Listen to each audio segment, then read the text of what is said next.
할렐루야. 또한 하루를 허락하신 우리 아버지 하나님 찬양하고 감사와 영광을 올려드립니다. 하루의 시작을 주님 앞에서 예배로 찬양으로 경배로 시작할 수 있게 하시오매 감사를 드립니다. 오늘 하루도 주님이 주신 생명을 가지고 주님의 나라와 의를 위하여서 열심을 내어서 충성하는 주의 백성이 되게 하시고 주님의 사랑과 은혜를 담뿍 받아 누리는 주의 자녀가 되게 하여 주시옵소서. 예배의 시종, 하루의 시종을 주님이 주관하여 주시옵소서. 예수님의 이름으로 기도드리옵나이다. 아멘. 전능하사 천지를 만드신 하나님 아버지를 내가 믿사오며 그 외아들 우리 주 예수 그리스도를 믿사오니 이는 성령으로 잉태하사 동정녀 마리아에게 나시고 본디오 빌라도에게 고난을 받으사 십자가에 못 박혀 죽으시고 장사한 지 사흘 만에 죽은 자 가운데서 다시 살아나시며 하늘에 오르사 전능하신 하나님 우편에 앉아 계시다가 저리로서 산자와 죽은 자를 심판하러 오시리라. 성령을 믿사오며 거룩한 공회와 성도가 서로 교통하는 것과 죄를 사하여 주시는 것과 몸이 다시 사는 것과 영원히 사는 것을 믿사옵나이다. 아멘.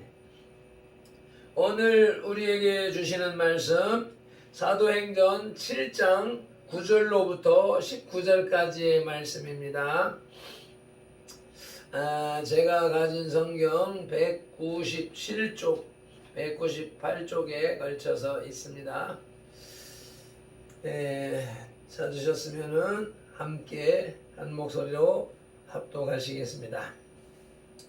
여러 조상이 요셉을 시기하여 애굽에 팔았더니 하나님이 그와 함께 계셔 그 모든 환난에서 건져내사 애굽 왕 바로 앞에서 은총과 지혜를 주심에 바로가 그를 애굽과 자기 온 집의 통치자로 세웠느니라.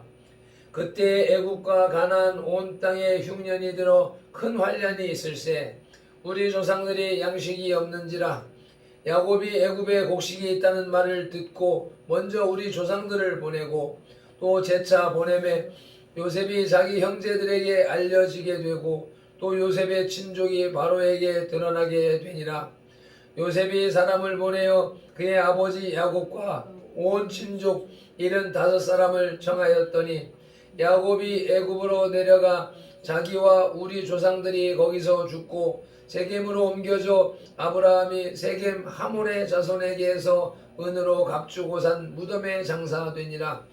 하나님이 아브라함에게 약속하신 때가 가까움에 이스라엘 백성이 애굽에서 번성하여 많아졌더니 요셉을 알지 못하는 새 임금이 애굽 왕위에 오르매 그가 우리 족속에게 교활한 방법을 써서 조상들을 괴롭게 하여 그 어린아이들을 내버려 살지 못하게 하려 할세. 아멘. 찬송가 450장 찬송 올려드리시겠습니다.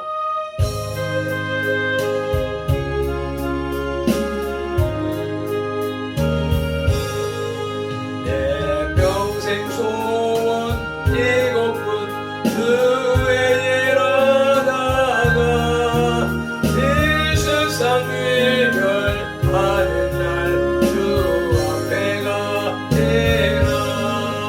꿈같이 헛된 세상 일 취할 것 뭐냐 일수고 암만 하여도 못된 것뿐 일세.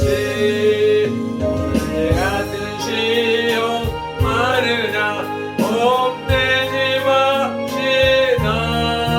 우주의 모든 대신이 이기고 남겠네. 보다 귀한 믿음은 산법에 되도다. 이슬림의 큰 사람들 다 복을 받을 때 살같이 빠른 왕음을 주위에 아끼세. 온 몸과 마음을 바치고 힘써서 일하세.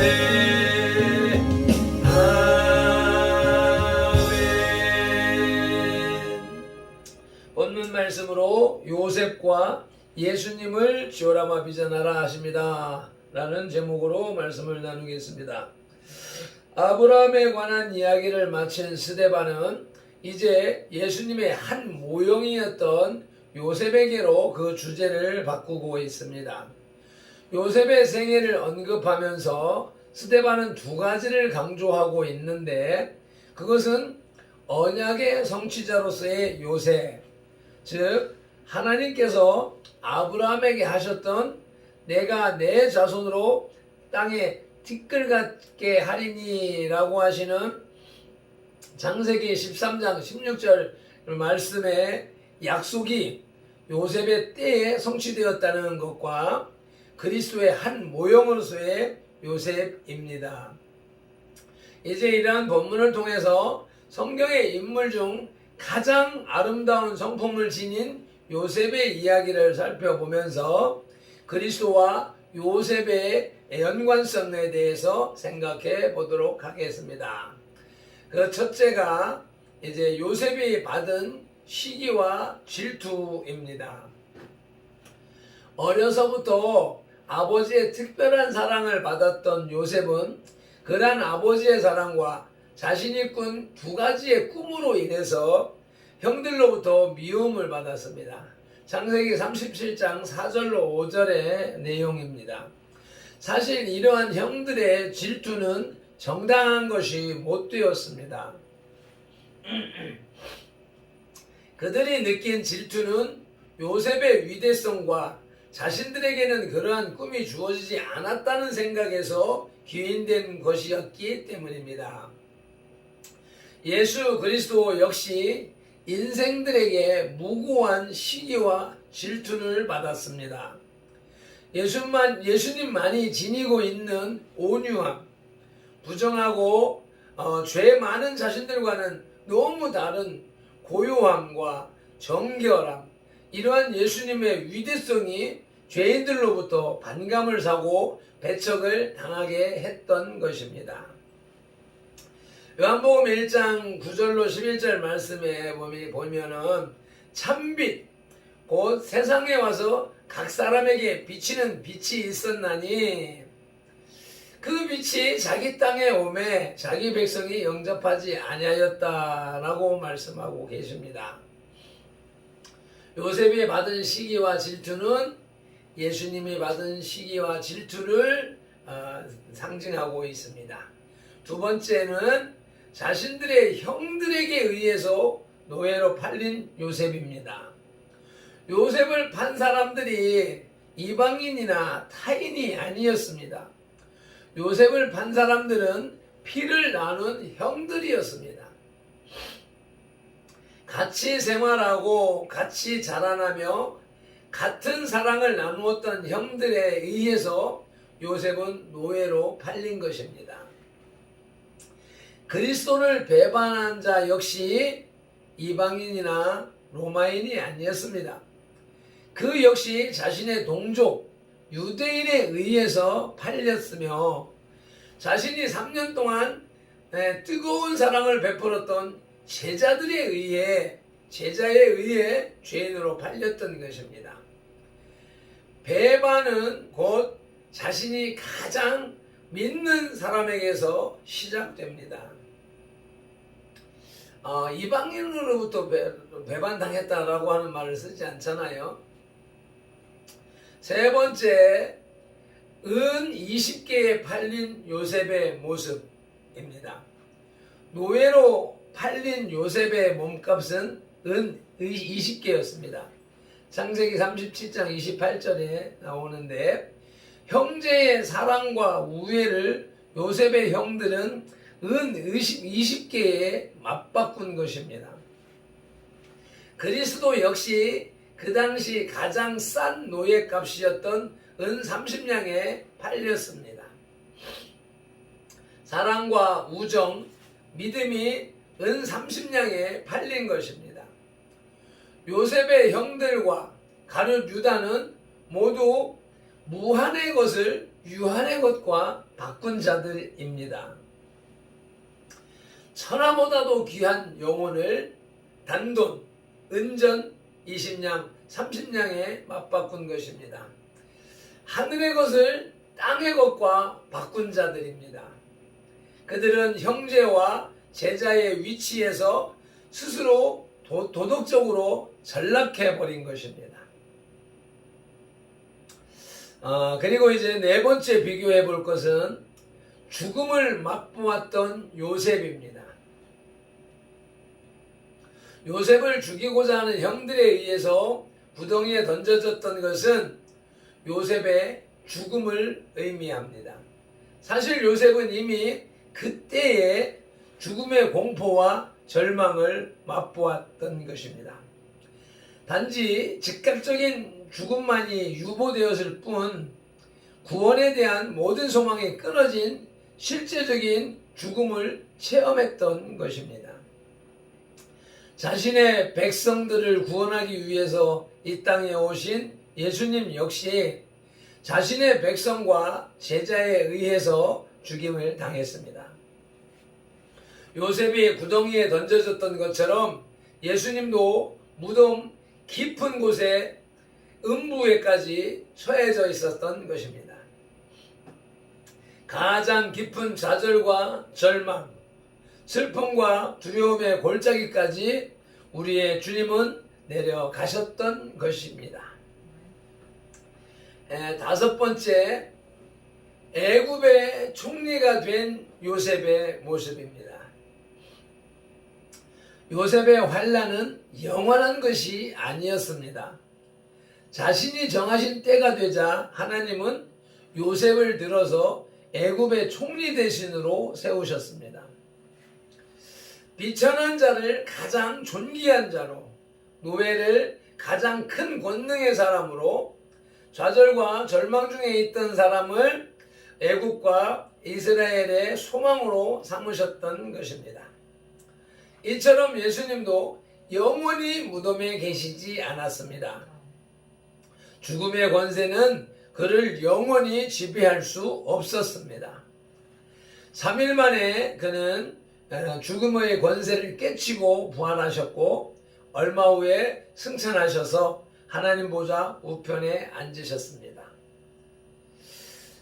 무덤 중에 있던 자가 생명의 구주로, 죄인이었던 자가 모든 죄인의 구세주로, 그리고 절망하는 모든 자의 유일한 소망이 되신 것입니다. 그분이 살아계셔서 오늘도 우리와 함께 하시는 줄로 믿습니다. 마지막 여섯 번째는 모든 이스라엘의 구원자였던 요셉의 모습입니다. 좁은 의미에서 요셉은 자신의 가족만의 구원자였었습니다. 그러나 그는 결코 그의 가족 75명 만의 구원자가 아니었습니다. 그는 장차 건선될 이스라엘의 구원자였던 것입니다. 그리스도는 육적으로 유대인의 후손으로 탄생했습니다. 때문에 좁은 의미에서 그는 유대인의 구세주였습니다. 그러나 그분은 결코 유대인만의 구원자가 아닙니다. 그분은 자신을 구주로 믿고 구주로 고백하는 모든 사람의 구세주이신 것입니다. 그분이 열려는 구원의 문은 넓습니다. 어느 누구도 그 문에서 제한받지 않습니다. 그분의 가슴은 넓습니다. 이 세상 전부를 다 포용하고도 남습니다. 그분의 사랑은 무한합니다. 주고 또 주어도 언제나 마르지 않는 샘과 같습니다. 오늘 본문 말씀을 일일이 대조하지는 않았지만 내용을 다시 한번 쭉 읽어보시면 이 6가지를 분명하게 대조해서 생각하실 수가 있습니다. 요셉은 예수님의 표상이었습니다. 예수님을 나타내는 실제의 삶을 살았던 것입니다. 요셉이 받은 시기와 질투는 예수님이 받은 시기와 질투를 표현하고 있고요. 자신의 형들에 의해서 노예로 팔린 것, 자신들의 자기 백성에게 오매 그들이 알지 못했다고 자기 백성들에 의해서 팔리고 특별히 자기 제자에 의해서 팔린 모습을 볼 수가 있지요. 그리고 그 몸값은 은 20개, 은 30개. 숫자는 다르지만 당시에 노예, 종, 농기구 하나의 값이었다라고 하는 것입니다. 가장 싼 값의 노예값이었다는 것이죠. 네 번째로는 죽음을 맛보았던 요셉. 그 요셉이 그 물 없는 우물에 갇혔을 때에 그때가 무덤에 갇힌 모습, 예수님이 3일 동안 무덤에 갇힌 모습과 같이 연결해서 생각할 수 있는 것이죠. 예수님의 무덤을 상징하는 것이라는 것입니다. 다섯 번째가 애굽의 총리가 된 요셉. 애굽의 두 번째 자리에 갔습니다. 예수 그리스도께서는 하나님 나라의 두 번째 자리, 하나님 나라 보좌 우편에 앉아 계신 것입니다. 여섯 번째, 모든 이스라엘의 구원자. 요셉 한 사람으로 인하여서 이스라엘 민족, 이스라엘 백성이 구원받은 것처럼 예수님을 통하여서 이 세상의 모든 인간이 하나님 앞에 갈 수 있는 구원자, 구원의 통로가 되었다라고 하는 것입니다. 스데반의 설교가 계속되고 있는데 여기서는 요셉이 애굽으로 내려가는 과정부터 야곱 식구들의 애굽으로의 이주와 야고보의 죽음, 애굽에서 고난받는 이스라엘 백성들에 대해서 기록하고 있습니다. 우리는 때때로 성경에서도 약간의 모순점을 발견합니다. 그러나 이는 성경이 저자의 다양성과 시대적인 한계를 인정하고 있음을 말해주는 것일 뿐입니다. 중요한 것은 그와 같은 역사와 시대의 한계 속에서 하나님이 우리에게 주시고자 한 교훈이 무엇인지를 발견하는 것입니다. 그래서 구약은 오실 예수님을 미리 보여주고 있는 그런 사건, 그런 내용이라고 할 것 같으면 신약은 예수님께서 이 땅에 오셔서 행하신 일들, 행적을 낱낱이 기록하고 표현하고 있는 것이며 또다시 장차 말세에 재림하시리라고 하는 내용이 주어져 있는 것입니다. 성경은 한마디로 예수 그리스도의 이야기입니다. 그 이야기 속에서 구약의 내용과 신약의 내용에 우리가 가끔가다 발견할 수 있는 모순과 오류는 집필하는 사람들의 관계, 또 역사 속에서 또 이 시대에 우리가 온전하게 해석하지 못하고 그 깊은 의미를 발견하지 못함에 있는 것이지 성경은 1.1획도 오류가 없는 책인 것입니다. 오늘도 그 말씀 속에 있는 그 말씀이 우리에게 들려주시는 이 이야기 속에서 나를 향한 하나님의 음성을 들을 수 있어야 되겠습니다. 요셉의 일생을 보면서 우리의 삶이 어떠해야 되는가라고 하는 사실을 우리가 찾아서 인식하고 그렇게 주시는 성령님의 감동을 쫓아서 살아가는 것이 오늘 우리에게 필요한 덕목인 것입니다. 기도하시겠습니다. 하나님 아버지의 은혜와 사랑에 감사를 드립니다.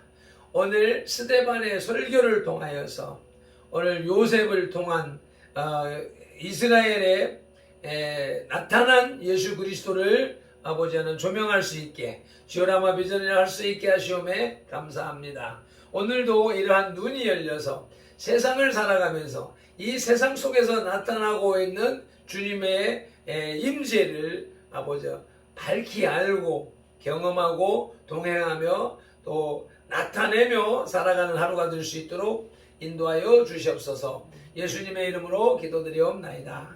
아멘. 찬송 한번 하시고 기도 올려주시겠습니다.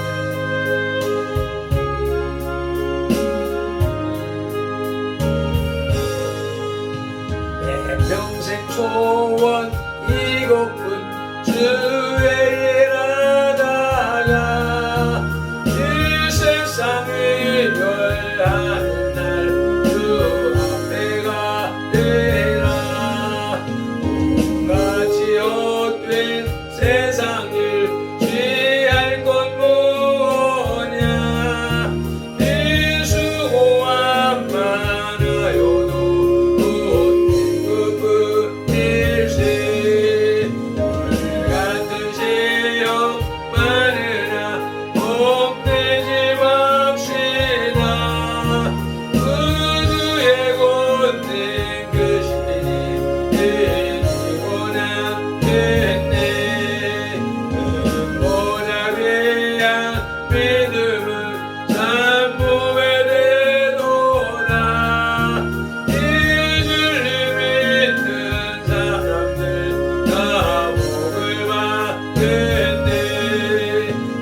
같이 빠른 왕음을